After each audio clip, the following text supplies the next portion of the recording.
And I see Kirsha has just magically appeared to my right-hand side. So welcome, Kirsha. I hope you were listening a little bit to Mike earlier. So you are our final speaker of the afternoon. But yeah, we are here. We're coming to you from Abu Dhabi. Outside, we've got a gorgeous blue day and sunshine and lots of nice temperature. And I'm sure it's lovely where you are as well. We have an online audience that are sending in questions like there's no tomorrow. So that's really good. So expect a few questions, but I'm going to pass over to you and take your tips on how you market your hybrid and online event. And I will be back shortly to pick up the questions and to have a chat with you at the end. So take it away.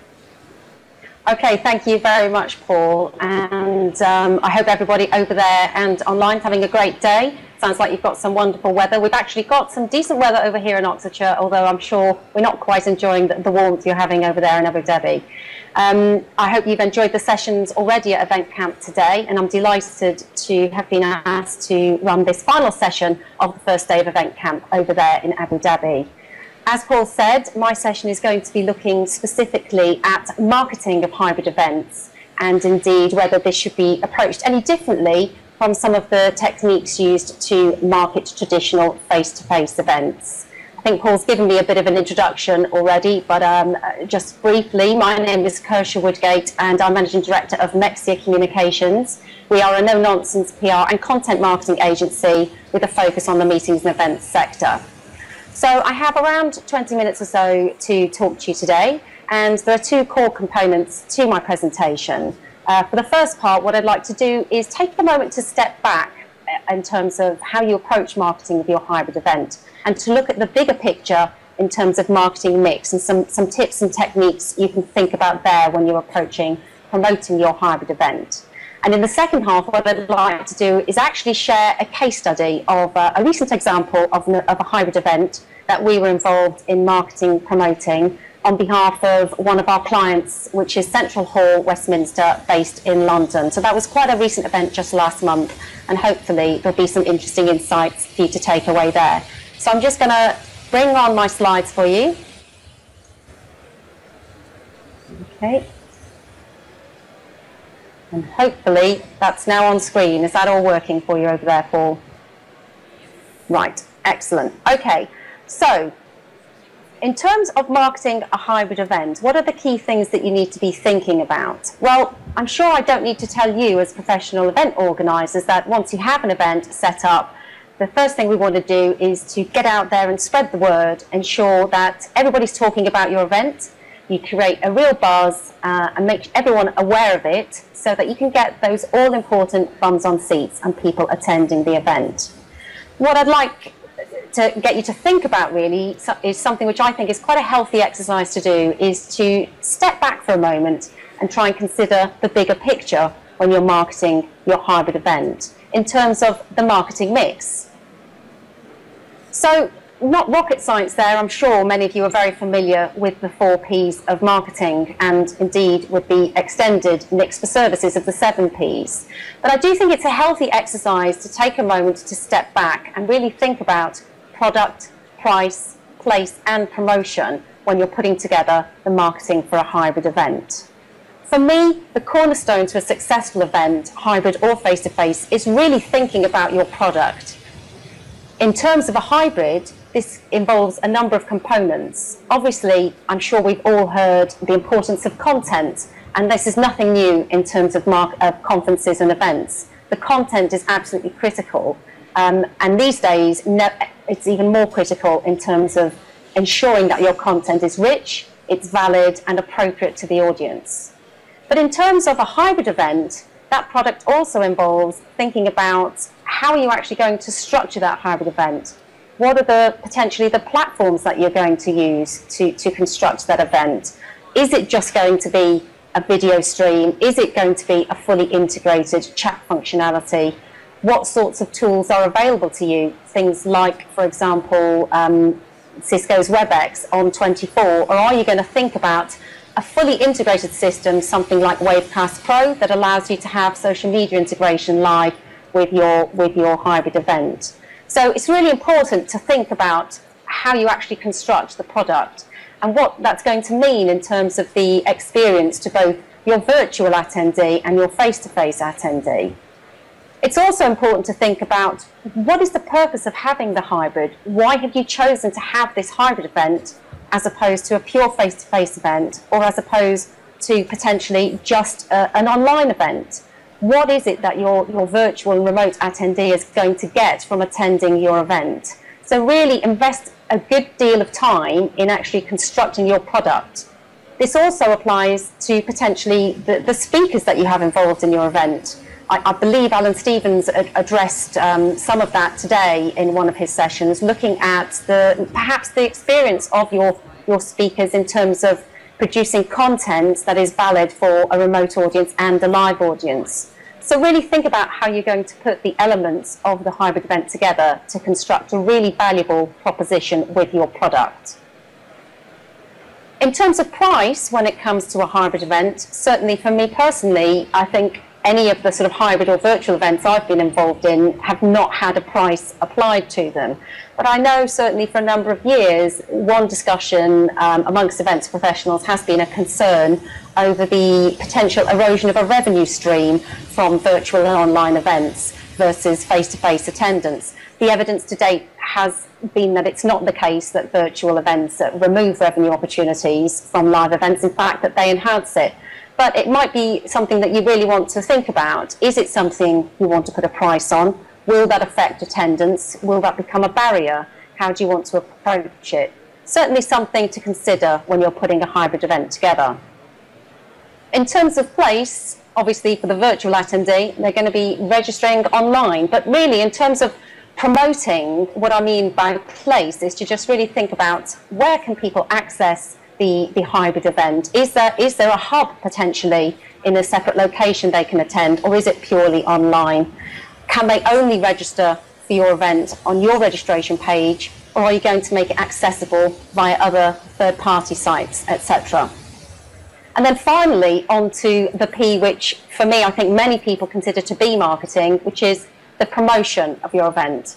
What are the tips and techniques and things to think about when you're actually promoting a hybrid event? In terms of your remote audience, you really are targeting people who are comfortable with, if you like, hanging out online. And so you would imagine that digital communications are naturally going to play an important part in marketing your hybrid event. I recently saw a report from On24 which was looking at webinars. It was a benchmarking report from 2013, and in terms of the marketing techniques used there was a big push for email marketing still. I think it was 80% of the marketing for webinars was done using email marketing. And so email is still a really, really valuable tool, particularly when you're going to be using a qualified database of contacts and a very sort of segmented target audience. The email marketing program is going to be a core element of promoting your hybrid, driven by content, which of course I'll come on to a little more in just a moment. I'm not sure if many of you out there are familiar with marketing automation tools and platforms, but this is quite a kind of growing market, and there's a whole range of very rich functionality available. The reason I put it associated with email there is, for me, marketing automation is very sophisticated, but it's the simplest way of describing it, if you're not familiar with it, would be email marketing on steroids. So any of you marketing automation pundits out there want to shoot me down in flames, please do. But for me, it really is a very sophisticated email marketing tool. It's quite a sizable investment, marketing automation. Some of the key platforms out there you may be familiar with, things like Oracle, Eloqua, Marketo, Adobe acquired Neolane recently, Silverpop. There's a whole host of them out there. But what marketing automation tools allow you to do is to develop some incredibly clever and sophisticated email marketing techniques using things like lead scoring, lead nurturing, and helping you to profile digital behavior. So they're quite a sizable investment. So obviously it would depend on the size and scope of the sort of hybrid event that you're looking to put on. But possibly marketing automation tools might be something you'd like to consider. It's no myth that social media and the power and reach of social media has exploded in terms of usage for marketing. And B2B marketers in particular are increasingly incorporating social media activities as a core element to communications. So when we're thinking about hybrid events, we're thinking about engaging people online, and where better to do that than using social media platforms. Not only in terms of promoting the fact that your event's happening, but one of the things I think is truly valuable out of social media from a marketer's perspective is the ability to actually ask your audience what sorts of topics they're interested in. I said right up front that the product really was the cornerstone of a successful hybrid event. And with social media, you have an opportunity to actually go out to a community, find out what makes them tick, understand what sorts of content is going to be interesting to them. So it's a really valuable way of actually helping create the content for your hybrid event, not just for spreading the word. And you'll notice a theme, really, that content keeps cropping up as I'm chatting here. Content is the underlying theme that drives all of these techniques. So it's really, really important to think hard about what is the kind of content that's going to interest my target audience. Take the time to really develop valuable content that's going to engage them. And actually, one technique we use is to think a little bit like an editorial team. Come up with topics and themes, and then actually plan a calendar of editorial content. And that can be a combination of written material, of video, of infographics, of white papers, case studies, a whole host of things. But actually building that content will really help promote your event and will also help support the content at the event as well. So just summarising a few tips generally for marketing a hybrid. As I mentioned earlier, really refine your product. What is the purpose of your hybrid event? Think about how accessible and digestible it's going to be for your virtual audience and also for the face-to-face audience. Think about using the multiple channels, many of them digital, but don't forget other techniques, non-digital. For example, PR. That's something we use quite effectively with the Central Hall Westminster case study that I'll share with you in a moment. It's also important to create a hub for your content. So things like creating either a blog or a landing page where you can actually collate all of the interesting content that you've started to build, drive traffic there, and really do sort of build up your knowledge base, if you like, and valuable content for your target audience. It's really important that you focus on quality content rather than just putting anything together for the sake of content. Don't blog for blogging's sake, as we say here in the Mexia office, but really think about what's going to tick the boxes and stand out from the crowd. There's really something which I like to call the content avalanche going on at the moment. There's an awful lot out there, so make sure that it's relevant, compelling, and valuable to your audience. So how does this all work in practice? Well, we were recently involved in marketing a hybrid event on behalf of one of our clients, Central Hall Westminster in London. This was part of a bigger campaign looking at events technology now and into the future. It's a campaign called Meet the Future at Central Hall. And this event, which was hosted in February, so just a month ago, was the first event as part of the campaign. So what we were looking at doing was really looking at events technology now as this early stage of the campaign. What we found was that still a critical aspect of events technology is Wi-Fi that is reliable at venues. And I think Mike was just talking a little bit about Wi-Fi a moment ago. So this still is quite a kind of burning issue for events organisers. So what we wanted to do with Central Hall Westminster was to really get together the venues, the technology providers, and the event planners, both from association sector, corporate and agent, into a room face-to-face, and actually have quite a kind of practical discussion around what are the issues that are coming up on a day-to-day basis with regard to kind of talking the same language as a starting point at least. We had, I think it was around 14 people in the room, from international associations, in-house planners, technology people from the venue, Wi-Fi specialists and industry associations. And then we invited a virtual community to join the event. So what did we do to spread the word on this event? Well, Central Hall Westminster worked through their own database of contacts. I've already mentioned email marketing. To really, obviously that was a qualified community that they could tap into immediately, and then leveraging personal relationships and word of mouth invitations as well. But that was certainly an element of the mix. I touched on the idea of using PR, so traditional media PR with trade press. In this instance, we were focusing obviously on professional event organisers. We are a specialist PR company, so we leveraged the opportunity to raise the profile of the event through trade media. This worked very well to get people engaged from the outset.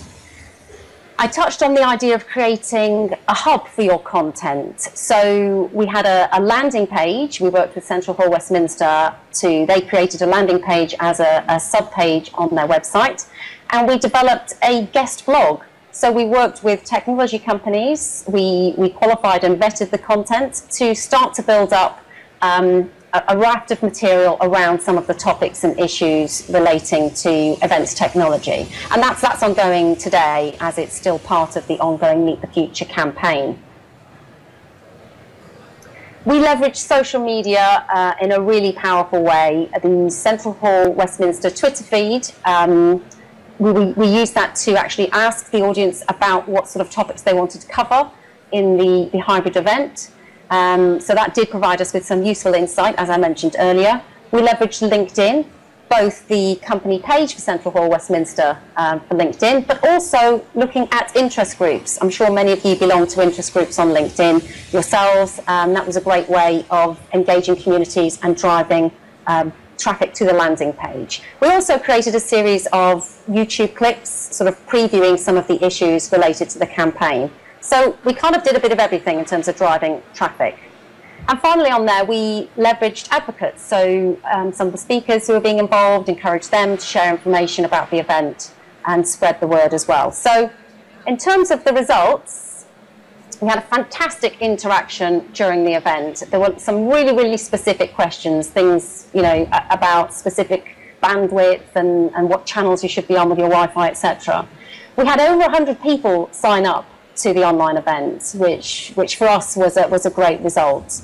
And in terms of the average dropout rate for a webinar, I referenced earlier a benchmarking report recently from On24, which I think said it was around 42% was the average attendance, and we actually gained 70% attendance. And for me, I believe that was because we focused so heavily on creating really specific content. We had things like case studies of the good, the bad and the ugly of Wi-Fi, and we had some helpful checklists for people. So lots of really valuable content. And people actually followed up from the event requesting the content. We had some excellent feedback from the online audience as well.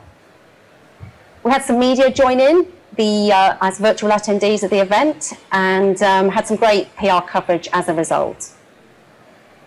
And the great news is that this is part of a longer-term campaign on behalf of Central Hall Westminster, so it really has got the campaign off to a flying start, and kind of fueled the discussion and the debate, and we're gearing up to round 2, which will be in June, which will be a full live event. But certainly for this initial one, we were very pleased with the results for the online community. So in terms of a few takeaways then, just to sum up before we move into questions, start with the basics when thinking about marketing your hybrid event. For me, focus on getting the product right first, and then the rest will follow easily. Content is king. Take a moment to really think about valuable content and what's going to appeal to your audiences.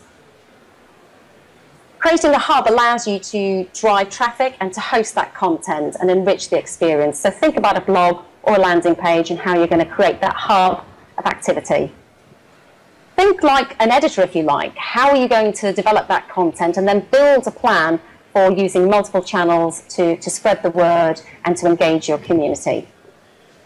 Don't forget to build advocates. It's nothing better than a bit of word of mouth. So leverage any speakers or relationships you have to help spread the word amongst your community.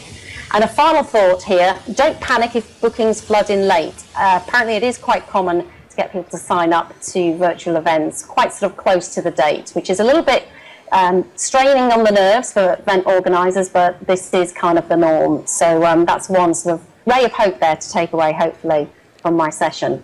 So I think I'm now ready for questions. I'm just going to move across to get back into the video. So thank you very much, Kirsche. We were watching your slides avidly, and great to see you back with us. And yeah, we've got some questions. One of it's an interesting one. This whole idea of creating content. I mean, do you think that prior to the event that there ought to be more content created to say, right, this is a taster of what's coming up? Do you think that we leave events? And this was a question I asked Alan Stevens earlier today. I said, well, do you think that speakers should be putting out their content of the event earlier so that you have much more of a kind of richer debate maybe at the meeting itself? Is there any shift that you're seeing in what you're being asked to promote in terms of PR and marketing of events? I think if you can create that content ahead of the event, then, you know, I mentioned earlier the word content avalanche. There's a lot of content out there now, so there's a lot of competition for delegate attention. So I think the bar has been raised, basically, and the challenge is out there. If you are someone for your event, if you can create that content ahead of the event, you're more likely to engage, you're more likely to deliver a richer experience. It takes effort, of course, to create that content, but I do think that is a trend that you're going to see growing, yes. Right, okay. And in your experience, do you think that when people say, okay, I want to put on a hybrid or an online event, do you think they have a clear idea as to what they'd like to achieve as outcomes? I mean, we are being a bit provocative today, so, you know, say by all means what you think on that, or is it still a little bit of an add-on? And what's your experience so far?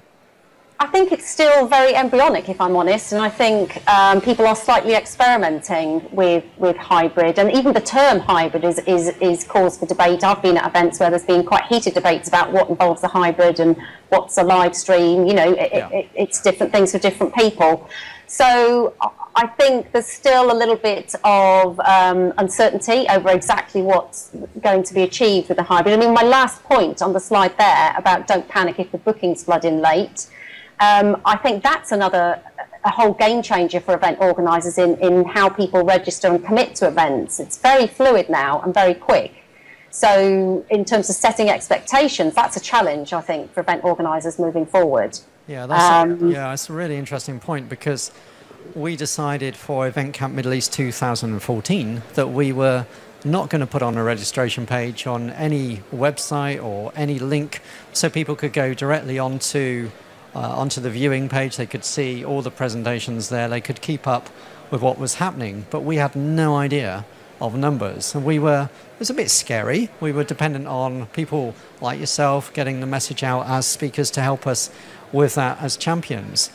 But before we came in this morning, we didn't know how many people were going to turn up, how many would be online, how many would actually be looking at it later on demand. But a gateway to put in their way didn't seem to be the right approach for this particular event. So we had nothing to go on. So we were panicking, but we had no idea. So but I think that goes back to your objectives, doesn't it? So your objective was to make this as open as possible, to have no barrier there whatsoever. Whereas there may be an objective to data capture certain people, and certainly I would imagine as event organisers there's a certain pressure to have some statistics and to demonstrate ROI. So, you know, and if it is going to be a hybrid rather than just a kind of, if you like, webinar, if it's a group of people, for example, in the Central Hall Westminster case study, there was a live event with people there. So there was a commitment from multiple people to be there. It wasn't kind of just one person presenting. There were multiple people having a debate. So if you have no indication of what the online audience is going to be until the very last minute, that's quite scary in terms of commitment